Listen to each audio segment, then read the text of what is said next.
Hello, my friends. Hello, and welcome once again to the Rustic Vaughan Lodge, the kitchen of the Rustic Vaughan Lodge, where it is a little chilly this morning. It is, what time is it? It's 5:35 in the morning here at the Rustic Vaughan Lodge. And I am here with my fantastic program, my weekend reading report, which is on Monday because it's late, because I didn't have, well, that's not true. I did have a chance to do this yesterday. I just didn't because I was doing other things. But here it is, my late reading report, the magnificent program, where I talk about all the stuff that I read during the previous week. And I read some stuff this previous week, so let's talk about the stuff I read. Now, I forgot to bring up my list for the 500 book challenge, the challenge where I have to read 500 books I already own before I will buy any new ones. And I can't remember exactly where I was on the list. I think I'm at book 191 or 2. I can't remember. Next week I will have the list and I will tell you for sure, but somewhere around there. So the first book I finished this past week, I don't have with me. I brought everything else though, but I don't have this one, which was The Haunt of Fear, Volume 1 from the EC Archive Editions. I will put a ghostly image of it floating up here in the kitchen since I do not have it with me. But yeah, I read this and it was fantastic. The Haunt of Fear, Archive Editions, Volume 1. The Beginnings of the Haunt of Fear. This was an excellent, excellent comic book. Of course, EC Comics, the greatest comic book company that ever existed. These are not the best issues of The Haunt of Fear. Those came a little later. EC Comics got better as it went along, as far as these horror comics are concerned. But it was pretty darn good. So I read that. That was the first thing I finished. So I follow that up with something else. I'm reading right now this. This is Adventures into Terror, Atlas Comics Library, Volume 1. Atlas Comics, the comic book company that became Marvel Comics. It started off as Timely. It became Atlas in the 50s when they were printing a bunch of horror comics and westerns and everything else that they could print. They were doing all kinds of stuff, but this is Adventures into Terror, which is the first of the Atlas Library editions, which is magnificent. I read the first issue out of this, and the next one I have to read is this one. Look at that. Great stuff. It's these old Atlas comics. They are, of course, not nearly as good as the EC comics, but they're very fun, and you get to see a lot of artists who later went on to do other things, or other artists who have vanished. It's great stuff. So, Adventures into Terror. I'm reading this right now. I've got so many comic book collections to go through, and this is one of them. So I will talk more about this next week since I just started it. So I'm working on that right now.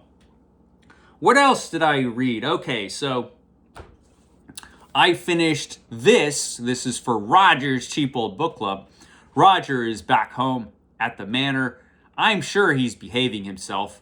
You know, I'm sure there won't be a pile of corpses in the halls of stately Vaughan Manor when I get home. I'm sure. But we'll see. Anyway, I finished this. This is In a Glass Darkly by Sheridan Le Fanu, a collection of 5 stories by Sheridan Le Fanu. And it's magnificent. I love this book. This book is great. What a great collection of stories. Sheridan Le Fanu, a classic ghost story author, very much admired by M.R. James, the king of classic ghost stories. And it's great. It's great. I had only read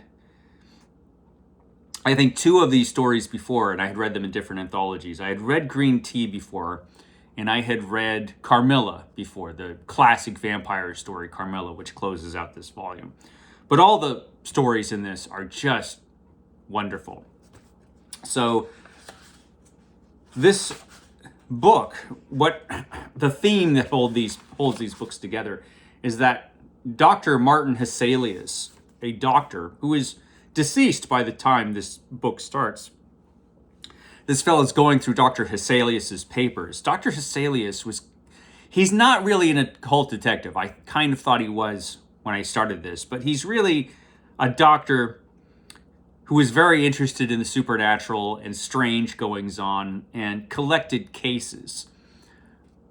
And so these are cases from Dr. Hesselius's collection.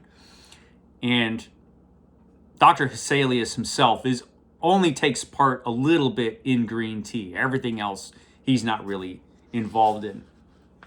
But the first story in this is Green Tea, which is a really excellent supernatural story. The Familiar, the second story, might not be as good as Green Tea, but it's close. That's a really good one. Mr. Justice Harbottle is excellent. That's the third story. It's really good. It might be the least of the stories in here, which is no slight against it because it's still really good. That actually reads kind of like an EC horror story as far as what happens to Mr. Justin Harbottle. But the two standouts in this volume for me are The Room in the Dragon Volant, which is interesting because that story is great. That's a great story. And it doesn't really have anything supernatural in it. There is something unusual in it. It has an unusual element in the story. It's really kind of a romantic adventure crime story where you follow the romantic adventures sort of this Englishman who goes to Paris. He's on his way to Paris shortly after the Napoleonic Wars, shortly after Waterloo. And he makes a bunch of really bad decisions. And you know more of what's going on in this than our hapless main character in this story. And that's part of the suspense. You could just see this guy is like, no, dude, don't do what you're doing. But it's excellent. I really like that story. But of course, the standout is Carmilla. Carmilla is my favorite story in this volume. Classic ghost story, Carmilla, which was an inspiration for Dracula. And it's a wonderful vampire story about Carmilla the vampire who sucks the life out of young women. It is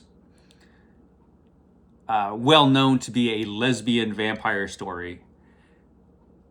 And clearly Carmilla is a lesbian, a gay character, which is interesting. And I'm kind of surprised, considering how old this story is, considering it's a Victorian story, just how far Sheridan Le Fanu goes with that.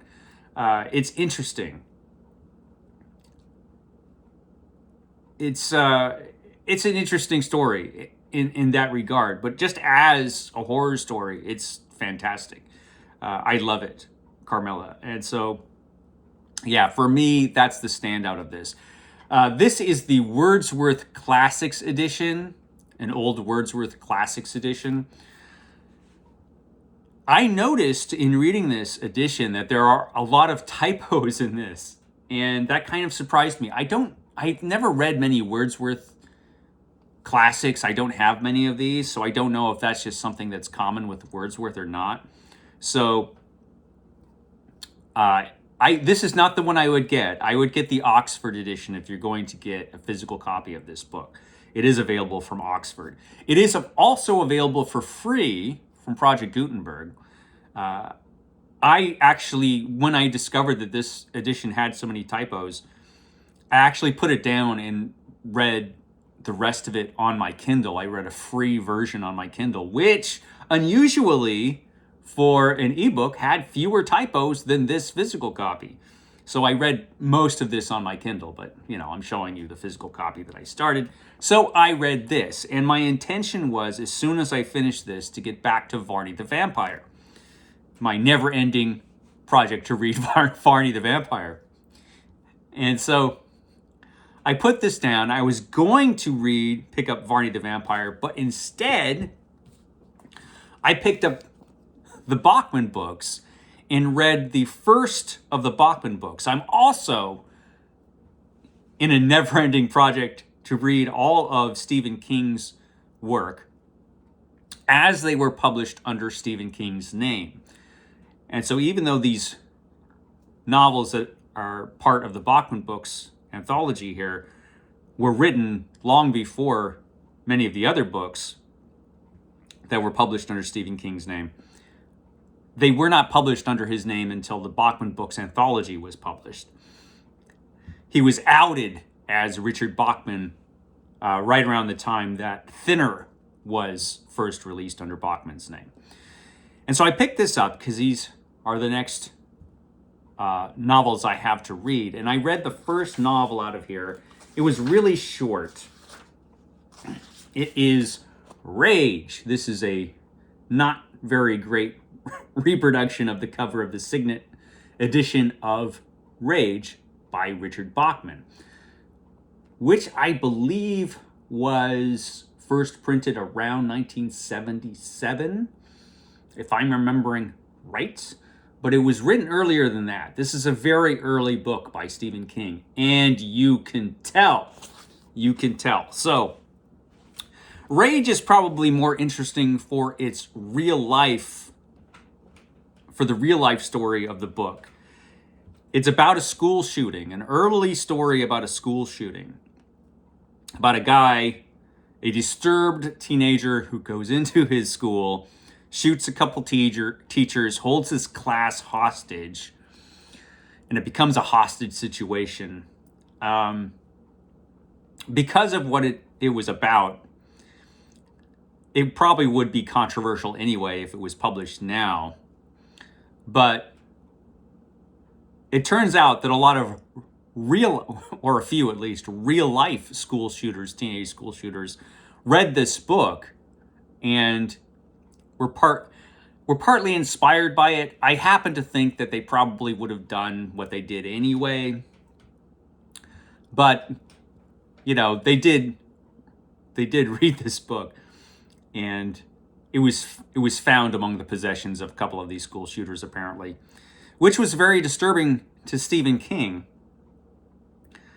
And Stephen King originally said, hey, just what I said, these guys would do what they did anyway. You can't judge a work of fiction by what people do in real life.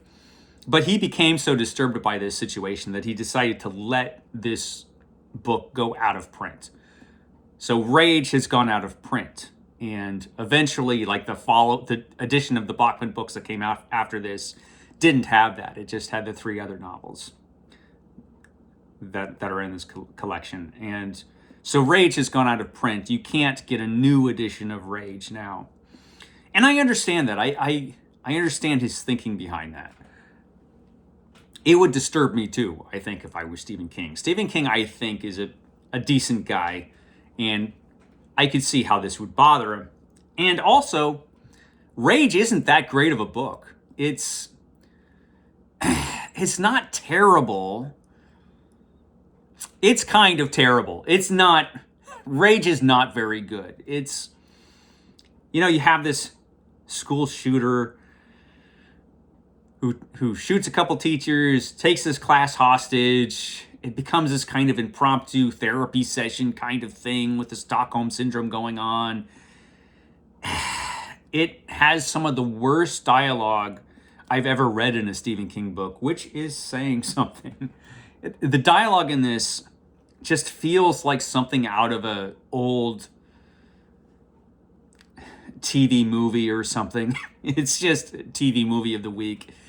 It's not great. It's not great. It is compelling enough that you do want to finish it, or I had no problem finishing it. Part of that is that it's short. But yeah, as a book, not great. You can tell it's an early book, but by Stephen King.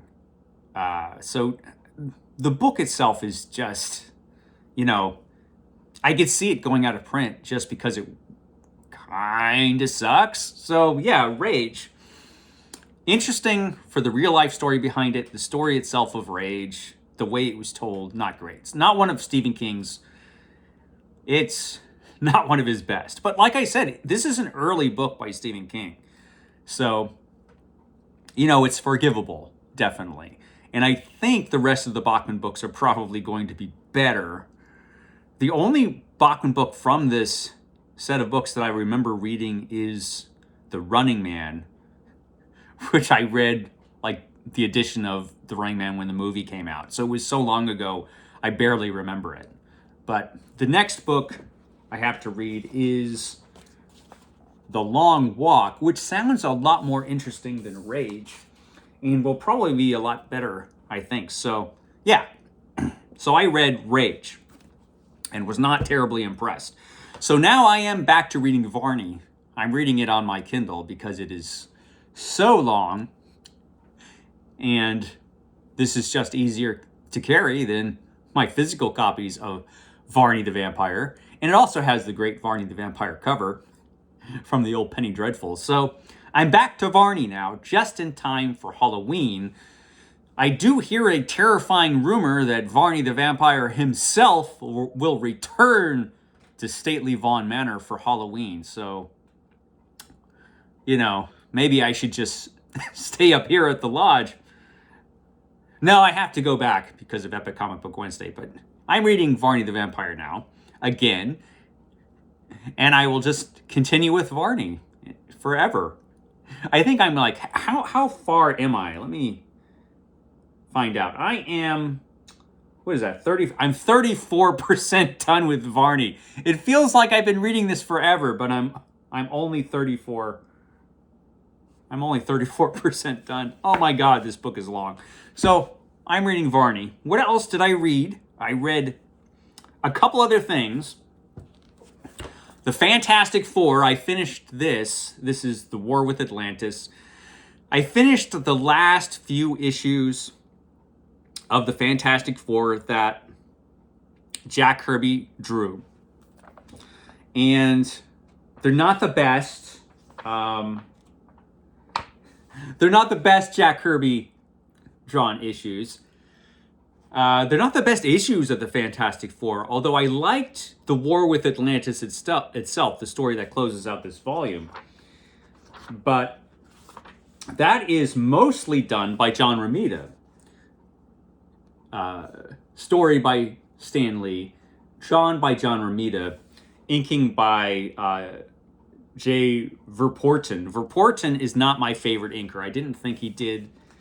I don't think he did John Romita any favors as far as the art, but it's very possible that this was rushed out. I don't know how much time they had to pull this together after Jack Kirby left. But, John Romita does a good job. John Romita only did a few issues of the Fantastic Four before John Buscema took over the book. So this is not the strongest epic collection. It is interesting, though, because at the end of this epic collection, we have The Lost Adventure, which was a Jack Kirby story that was never published. At least it was never published in full. And some of the artwork for this story was missing, so that was done by Ron Frenz. Ron Frenz finished up or drew the missing pages of this lost Fantastic Four story. And nobody could imitate Jack Kirby like Frenz, so he was definitely the guy to do it. It's not that great of a story, but it's interesting, and it's interesting to have that. one great thing about the Epic collections is they do that kind of thing. They will just collect everything that they can related to the main title of the Fantastic Four. So we got this little extra, The Lost Adventure. So all of Jack Kirby's Fantastic Four I have read. I am reading every issue of the Fantastic Four from the first run of the Fantastic Four, which ended in 1996. So now I'm on this one. I'm reading this one right now. Fantastic Four, Battle of the Behemoths. So, and I am on issue 106. 106 of the Fantastic Four. Still on the John Romita issues. These issues are better. The artwork is better on these than the War with Atlantis storyline. It's good stuff. And of course, then we get John Romita's fantastic run on the Fantastic Four. Not John Romita, John Buscema. Then we get John Buscema's fantastic run. It's still early. It's not even 6. Then we get John Buscema's run on the Fantastic Four, which was wonderful. John Buscema does some just excellent work on the Fantastic Four. So, getting to that right now.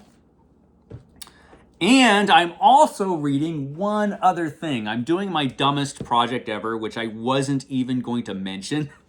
I was going to have this reading project that I was going to do, but it's so embarrassingly stupid that I thought, you know what? I don't have to tell everything that I'm reading. Of course I do. I'm crazy. So I have another reading project. So I've got this the Marvel project that I've got going on, where I'm reading all of the original run of all the great Marvel superhero comics. And I read all of Thor. I'm on Fantastic Four now. I'm going to follow that up with Captain America when I'm done with Fantastic Four. But I wanted to do something similar with DC. The only problem is that's impossible. Because there's so much. I mean, you can't read all of any of the DC comics that I could think of, just because there's just so much DC out there. They've been publishing comics forever for all of these superheroes. But I thought, well, I'm going to let's try it. Let's see how much of it I could actually read.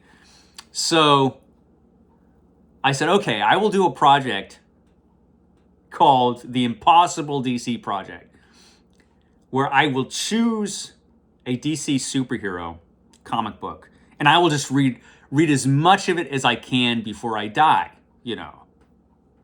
How much of this could I read in 20 or 25 years, or however long I've got left? How much could I read, which is a stupid thing anyway, you know, it's a dumb idea. How much could I stand reading of one superhero comic book from DC, starting at the very beginning? And so I did what you do in this kind of thing. I actually spun a wheel, and I filmed it, even though I didn't know for sure that I would ever actually talk about it. But I filmed myself spinning the wheel.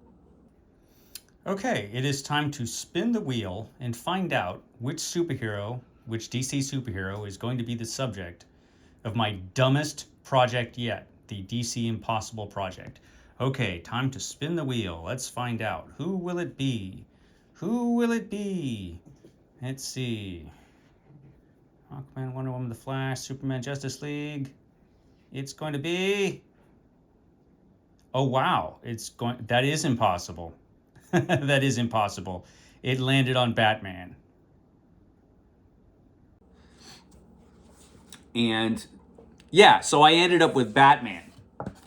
Now, most of the Batman I've got electronically, which doesn't look great when you show it on film, but actually it looks pretty fantastic. I am on issue 39 of Detective Comics. I actually have a lot of Batman electronically. I mean, I have so much. I don't know how I acquired all of it, but I got a lot of it. And so I've got all of the DC Golden Age Batman.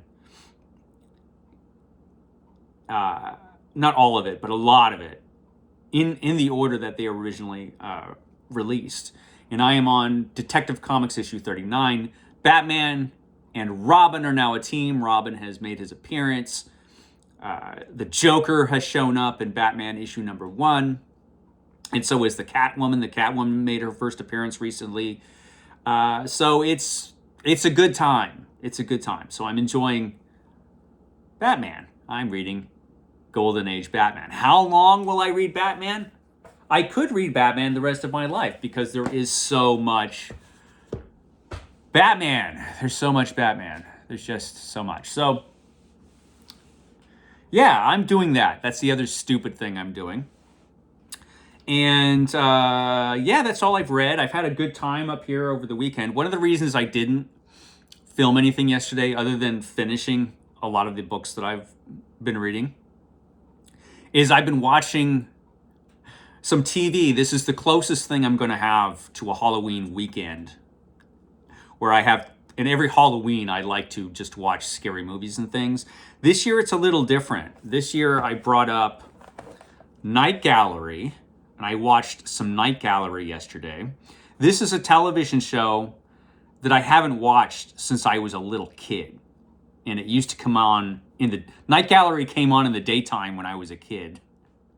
And I've never seen every episode of this. I've only seen it, whatever I saw when I was little. And so this is interesting.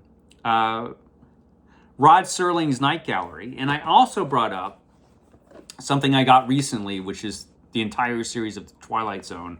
I'm watching all of the Twilight Zone, and I started yesterday with the first couple the first couple episodes of the Twilight Zone. I believe I've seen probably, I don't know that I've seen every episode of the Twilight Zone. Again, it's a show that I watched a lot when I was a kid. I've seen a lot of reruns over the years. But there are episodes of the Twilight Zone that I'm like, did I see that? I don't know, especially from the later seasons. Did I see any of the 5th season? I don't know. I don't know if I ever saw any of those 1-hour episodes. But yeah, so I got all of the Twilight Zone episodes. I was kind of inspired to do this by watching the channel Books, Songs, and Other Magic. Gareth, who knows more about the Twilight Zone than probably anyone else on YouTube, Gareth is in the middle of doing a series where he talks about every episode of the Twilight Zone. He's doing this great series. I'll link his first episode of that down below so you can check it out. If you're interested in this show, The Twilight Zone, check out Books, Songs, and Other Magic. That's a great channel anyway. You probably watch it if you watch this one. He's been doing his channel longer than I've been doing mine. He's actually, Gareth's one of the first YouTube channels that's also, he does more than just books, obviously.